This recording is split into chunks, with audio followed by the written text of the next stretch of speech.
All right, so in this video, we're going to move on to the fourth bullet point here is exploring selectors and attribute selectors. There's a number of different ways we can target HTML elements within our code. So let's talk about a few of those different selectors, and then we'll jump back into our file path worksheet and begin to continue to flesh out some more of the presentation pieces of that document. So here is a pretty good graphic of some of the different selectors that we can utilize within CSS. The most basic one here is the element type selector, which we demonstrated in prior videos. There's something called the universal selector. This idea of grouping selectors. We saw this with the CSS reset in the sense that multiple selectors can receive the same declarations. And then there's class and ID, and we'll talk about the difference between class and ID. So here's the type selector, right? You just basically use the name of the element, and you can, when you use the name of the element, it's going to style every element that has that name within your HTML document.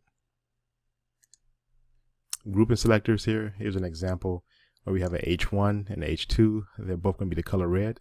If you have a scenario such as this here, you can just use a comma and then only give one style rule that would apply the color red to both the H1 and the H2. Here, combining declarations, I would say this happens by accident most times, where you may have a selector that's at the top of your document and you forgot that you styled the P tag at the top of your style sheet, but then down below you create another P selector. And like I said, this tends to happen by accident, and this is where people begin to override themselves because they forgot that they already have a P style rule that already exists within their code. But if any case, you don't necessarily need to keep putting the P selector and putting new declarations. You can essentially put all the declarations that needs to be used for that particular selector. In this case, the type selector is P. Here's an example of descendant selectors where basically we're targeting all of the EMs that are children of the P tag. And I'll do an example of this here. So I'll go to code pen. I'm going to create a new pen here.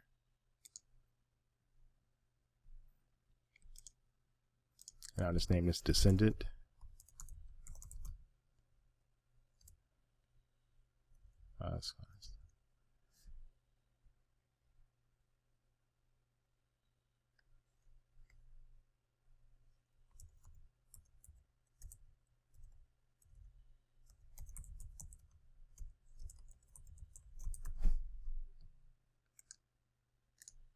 Make sure I get that spelled right.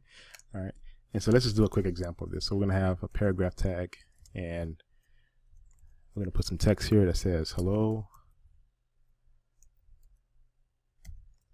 we are learning about different selectors. And here I'm going to do another paragraph tag, or let's do a H2 and say, this is an example of descendant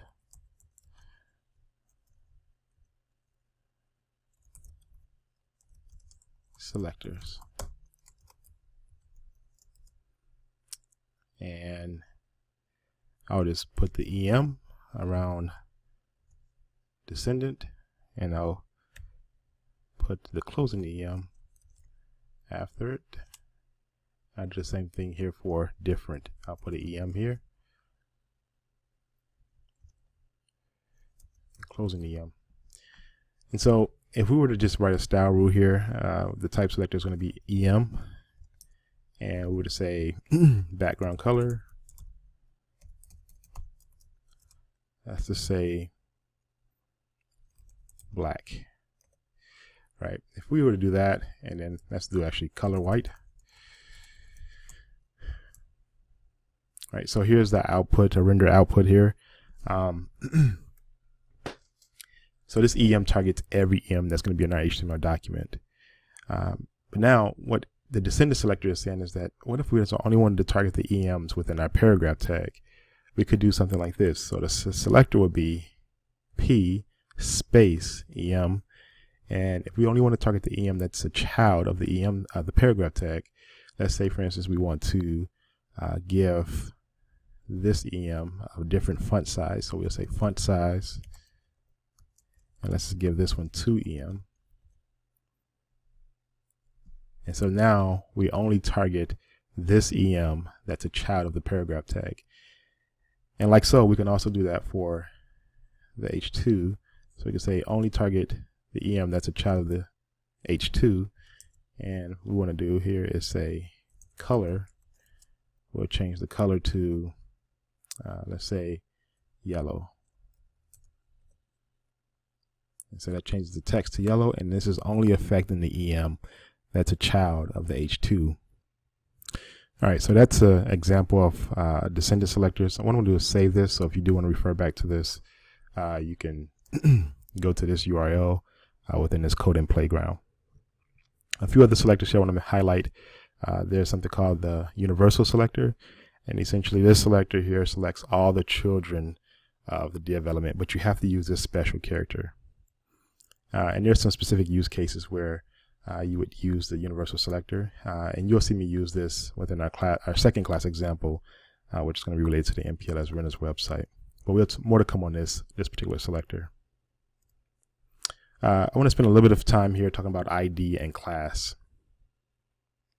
So IDs, ID selectors are typically used for use one time within your HTML document. And it's kind of like a classroom where you have students in a classroom. Every student has a unique ID number, right? I can't give one student's ID number to another student because that ID number is used to uniquely identify that student. But then everybody has the same class title or the same class on their schedule. And so we can have multiple students who have the same class. And that's kind of the same thing for HTML here, is that whenever you want to apply ID, it should only be used for an element, a element. Whenever you want to use class, you can span multiple elements within your document. So let me just do a quick example of this here. We're going to bring up our absolute or our file path worksheet. And what I'm going to do here is I'm going to give our header an ID, and I'm going to give it an ID. And so this is how it actually add ID to the header, and this attribute will go within the opening tag of the header. I'll give it the ID equals, and I'm going to say head struct. And right now this is going to target every header within my document, but one of the things that you'll hear me say often is keep your tags clean. And the reason for this is that you want to make sure that the style or the presentation is not attached to the element or attached to the type selector, because you may use it in other places in your document. So for instance, if you have a paragraph tag, you could style all the paragraphs the same, but what if you want one of those paragraphs to be a little bit different from all the other paragraphs? And that would be a good use case to use an ID that will uniquely target that paragraph. But it's also just, I think it's a good practice to use ID in class whenever you're applying CSS to your HTML document. So here I'm going to get rid of the type selector, and I'm going to target this element by its ID attribute. And I would do that by saying pound, and then the name of the attribute, which is going to be head struct. And I'll save it. Now nothing's going to change here, but what I've done here is I removed the presentation from the type selector, and I've basically applied the declaration of text align center to the attribute. And like I said, I only use this attribute one time in my document. I can't take this ID and put it down in the footer, right? when I would go to validate my code, it would say that there's an error. There's a duplicate ID because IDs are unique. So in this case here, this would be an example of using an ID attribute. And so in CSS, to target an ID attribute, you have to use the £, and that's how you would implement an ID attribute. So the next one is class. Now, I can do the same thing here and put a class for my H1 and for this H1. But in this case here, I really don't have a good use case for class in this example. But class kind of is the same thing as ID, but the only thing that's different between class and ID is that class you can use multiple times. And so if I wanted to, if my header and my footer were going to be the same, I can say class. I'll just probably do a more generic name here and say structure.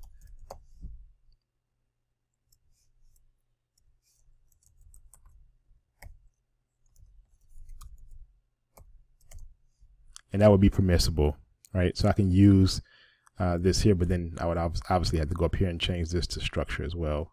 But a class for class, I want to use the dot notation and say structure. So for ID, you use the £, in CSS, but then for class, I have to use the dot notation to target these the header or any element that has the class attribute. And so that's the difference between class and ID. Class you can apply to multiple elements, and then ID should only be applied to one element in your HTML document. But in this case here, I'm going to undo these changes, and I'm only going to use the ID within my document, just to keep my header tag clean of any CSS. So I'll save that. And just to prove that this doesn't alter my document, I can go and render this in the browser, and you'll see that my text is still aligned centered. All right, so I'm going to pause this video, but before I do that, just a quick recap here. There's many different selectors that you can use, and like I said, the base, the one that we've been using thus far has been the element or type selector, but there's many different ones here. You can group selectors.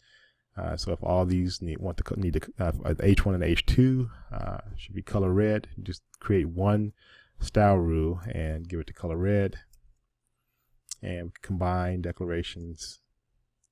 And then I did an example of descendant selectors here, and then we talked about the universal selector, and the one that you will see a lot here is the ID and the class selectors. All right, so in the next video, what I want to do here is I'm going to continue to flush out some more details related to the absolute versus relative file path sheet, and we'll add some more CSS to this document and begin to get it to look spot on to what we see here. Here's a group activity I would like you to take a stab at, and it's kind of similar to what we did here in the code and playground. But take a step at this activity and accomplish these 2 bullet points. We'll review it together during our synchronous session.